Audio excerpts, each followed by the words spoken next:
Hello hi friends, అందరూ బాగున్నారా? Chicken biryani అయితే ప్రిపేర్ చేస్తున్నాము. చికెన్ బిర్యానీకి కావాల్సినటువంటి ఐటమ్స్ అయితే చూసేద్దాము. టమాటా ఆనియన్ లేకుండా మనం ఇదేమీ చేయలేం కదా. అవైతే నీట్గా వాష్ చేసి కట్ చేసి పెట్టేసుకోండి. చికెన్ తీసుకోండి. చికెన్ని నీట్గా వాష్ చేసేసి ఇందులో పెరుగు, ఉప్పు, కారం, పసుపు, చికెన్ మసాలాకి పొడి ఉంటుంది, ఆ పొడి కూడా వేసేసేయండి. అదేవిధంగా వెల్లుల్లి, అల్లం కూడా పేస్ట్ చేసేసి బాగా మిక్స్ చేసేసి ఒక 20 మినిట్స్ వరకు కూడా పక్కన నానబెట్టండి అనమాట. అదేవిధంగా బియ్యం తీసుకోండి. బియ్యం బాగా వాష్ చేసి, నేనైతే బాస్మతి బియ్యం తీసుకున్నాను, 1.5 kg తీసుకున్నాను. నీట్గా వాష్ చేసి పక్కన పెట్టేశాను. బాస్మతి బియ్యం ఒక గ్లాస్కి 2 గ్లాసెస్ వాటర్ అనేది కంపల్సరీగా పోయాలండి.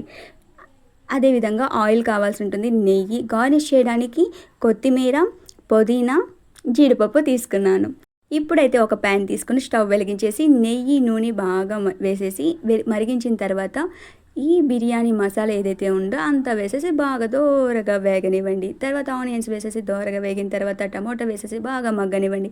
టమాటా బాగా మగ్గిన తర్వాత మనం ఏదైతే రెడీ చేసుకుని ఉన్నామో అల్లం వెల్లుల్లి పేస్ట్ కంపల్సరీ కావాల్సి ఉంటుంది. ఈ అల్లం వెల్లుల్లి పేస్ట్ కూడా మనం వేసేసి చేదు, ఘాటుతనం, ఈ మసాలా టేస్ట్ అంతా తీయగా వచ్చే విధంగా దోరగా వేయించేసేయండి. దోరగా వేయించిన తర్వాత నేను ఇంతకుముందు ప్రిపేర్ చేసుకున్నటువంటి ఆ చికెన్ పీసెస్ని వేసేసి, అందులో లెగ్ పీసెస్ కూడా ఉన్నాయండి, మొత్తం కూడా బాగా మిక్స్ చేసేసేయండి. బాగా దోరగా వేగిన తర్వాత ఎసురు నీరైతే పోస్తాం కదండి, ఇది అత్తెసురు అంటాము. మనం రోజువారీ వండుకునే అన్నంలో వంచడం కాదు.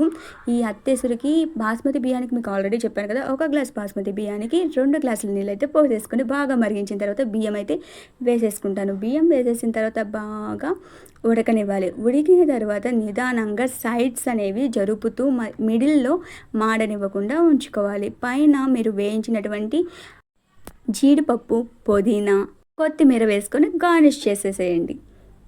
ఈ విధంగా అయితే మా ఇంట్లో బిర్యానీ అయితే రెడీ అయిపోయింది.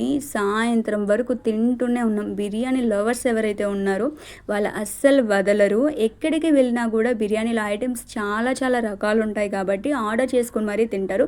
ఇలా ఇంట్లోనే ప్రిపేర్ చేసుకుంటే మీరు ఉదయం నుంచి సాయంత్రం వరకు ఆపకుండా నాన్ స్టాప్గా తినచ్చు, బాగా ఎంజాయ్ చేయొచ్చు అనమాట.